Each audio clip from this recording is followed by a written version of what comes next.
followers. Believers today are sent into the world as His witnesses.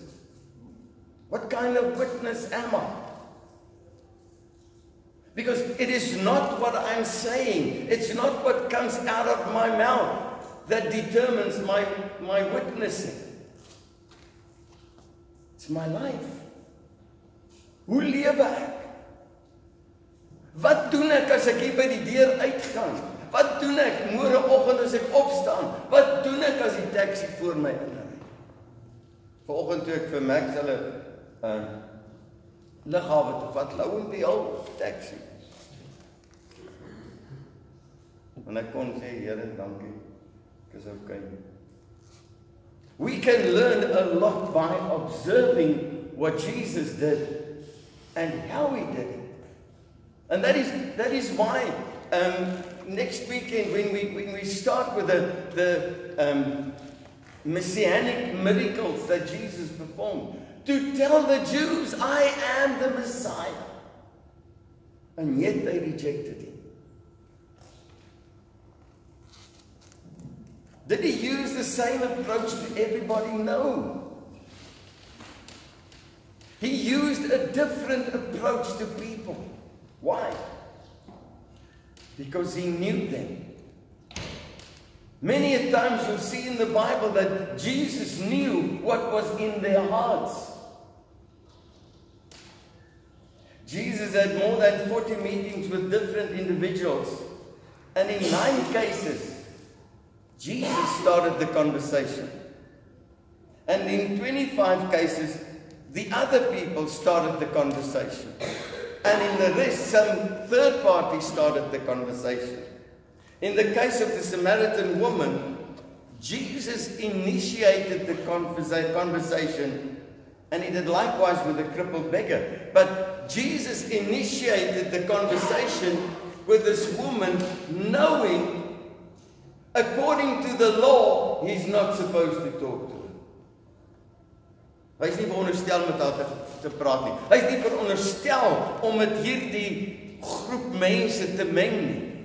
Allermins is hy veronderstel om met 'n vrou te praat. En dan weet hy nog toevallig, want omdat sy daar is, maar die ander mense nie daar is nie, sy's nie 'n vrou van suiwer inbos. Want toe Jesus vir haar sê, gaan haal jou man. Toe sê hy, ek het nie 'n man nie. Sê vir haar, jy's reg, jy het nie 'n man nie. En die een wat jy nou mee saam bly, is ook nie jou man. She wasn't a good person. But yet Jesus, there was a purpose in Him being there, because He knew there would be a woman who will eventually go and evangelize the city, because she went back. And what did she say? I met a man who told me everything about me. Is he not the Messiah? And in the case of the crippled beggar, John 5 verse 5, and a certain man was there who had an infirmity 38 years. When Jesus saw him lying there, and knowing that he had spent much time, He said to him, do you desire to be made whole? En as ek nou vir jou sou vra, wil jy graag, as ek nou vir Anne sou vra, wat is die obviously ding wat ek vir Anne sal vra? Wil jy loop? Dis mos obvious hierdie ou wil gesond word. Maar Jesus vra vir hom, do you desire to be made whole? And the other thing that I saw is Jesus knew exactly the situation this man was in. But it's that knowing that he had spent much time. In other places, Jesus would have come and said, behold. But now he asked this man, and this man replies, the infirm man answered him, Sir, when the water is troubled, I have no one to put me into the pool. But while I'm coming another step down before me, Jesus says to him, Rise, take up your bed and walk. And immediately the man was made whole and took up his bed and walked. And then these last words. And it was a Sabbath on that day. Who's Jesus? In the beginning was the Word, and the Word was with God, and the Word was God. Jesus is the third person in the Trinity. He is equal with God. Who made the law? Who gave the law? God gave the law. And here Jesus comes and he heals a person on contrary to the law that he put in place. Why? I'm not going to answer that why, because you'll have to wait for that. Ander kere het 'n ander persoon die gesprek begin soos met die ryk man wat ons na verwys het. Maar in Markus 5 vanaf vers 2. Jesus was in die boot en toe hy uit die skei gaan, kom daar dadelik uit die grafte hom tegemoet 'n man met 'n onreine gees,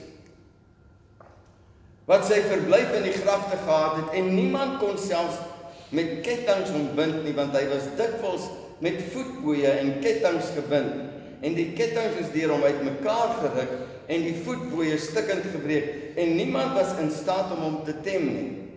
En altyd, dag en nag, het hy aangehou om te skreeu op die berge en in die grafte, en homself met klippe stukkend te slaan. Jesus was well aware of this man. Hy was baie goed bewus, en hierdie man het hy aan die einde van die dag, julle sal onthou, nadat hy hom gesond gemaak het hy wou die man saam met hom gaan en gesê, nee, bly hierso. En as jy gaan kyk, hierdie was in die groep stede wat genoem word Decapolis, Deca beteken 10, die groep stede dan, en hierdie man het die evangelie verkondig. Want toe Jesus later teruggaan, toe is daar baie gelowiges daar. Maar anyway, en toe hy Jesus van ver af sien, hardloop hy en val voor hom neer, en skreeu met 'n groot stem en sê, wat het ek met u te doen, Jesus, seun van die Allerhoogste God? Ek besweer u by God om my nie te pynig. Ons weet, Jesus het hom genees, en hy was by sy volle verstand, en hy het iets gedoen daar, toe hy hom genees is. Met hom, wat het Jesus met hom gedoen? Wat het hy aan hom gesê? Hy het hom 'n vraag gevra. Hy het gesê, wat is jou naam? En die bose gees binne in hom het geantwoord, wat? Ons is legio, want ons is baie. Dis 'n interessante ding. Wanneer ons gaan kyk na die tweede messiaanse wonderwerk wat Jesus gedoen het, toe hy 'n doofstom man genees het, dan sal jy verstaan, hoekom het hy gevra, wat is jou naam? So, moenie daai preek mis nie. Gaan nie vir julle vandag vertel, julle kan hom nuuskierig lees. Dan kom ons verder met Jairus en sy dogtertjie, Markus 5 vers 22. En daar kom een van die owerstes van die sinagoge, met die naam van Jairus. Een van die owerstes van die sinagoge. En toe hy hom sien, val hy aan sy voete neer en smeek hom dringend en sê, my dogtertjie is op haar uiterste, kom lê haar die hande op, sodat sy gesond kan word en sy sal lewe. En hy het saam met hom gegaan, en 'n groot menigte het hom gevolg en hom verdrink. Hierdie gaan ek ook vir julle verduidelik in hierdie volgende 3 boodskappe wat ons na gaan luister. Dis geweldig interessant. En dan maak dit soveel sin as 'n mens dinge weet. Markus 5 vers 25. Sorry, daai groen, hy werk nou nie so lekker nie, maar op die komputer kan jy mooi sien.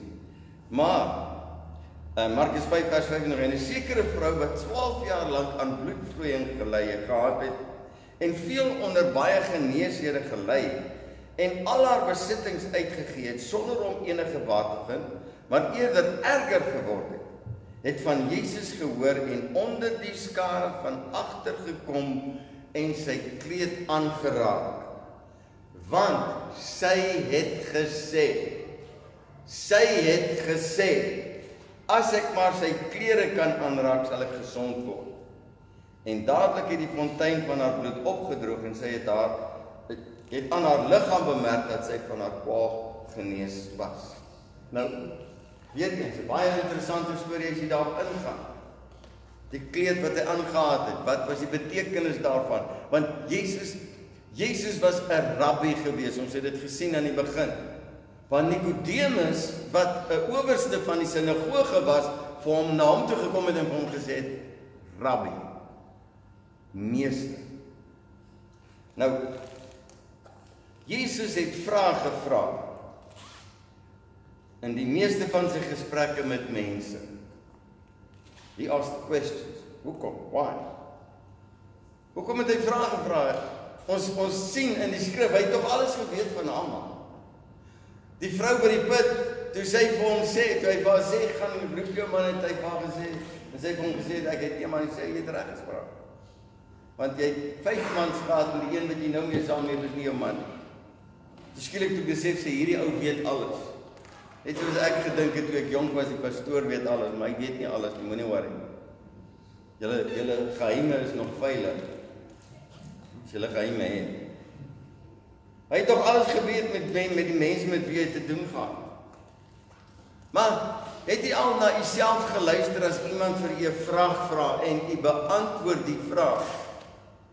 En soms gebeur dit net dat in die antwoord van die vraag kom jy agter en jy het 'n beter begrip van die hele storie, omdat dit wat jy in jou gedagtes gedink het, nou uitgekom het en skielik dink jy, wow, maar dit is waar. For you and for me to ask questions is to determine the position of a person. We are to listen and then we will know what kind of a person we are dealing with. And what I'm saying there is when you meet a person, maybe ask a question or two, but allow them to speak. What does the Bible say? Out of the abundance of the heart, the mouth speaks. Want wanneer hulle begin praat, dan kom jy agter wat is hier binne in hulle. En ek het dit ook gesê hierso waar hy sê, you offspring of vipers. How can you, and hy praat met die Fariseërs, he's talking to the Pharisees, he's talking to religious people, he's talking to the religious establishment of the time. How can you, being evil, speak good things? For out of the abundance of the heart, the mouth speaks. A good man out of the good treasure of the heart brings out good things. And an evil man out of the evil treasure brings out evil things. But I say to you that every idle word, whatever men may speak, they shall give an account of it in the day of judgment. For by your words you shall be justified, and by your words you shall be condemned.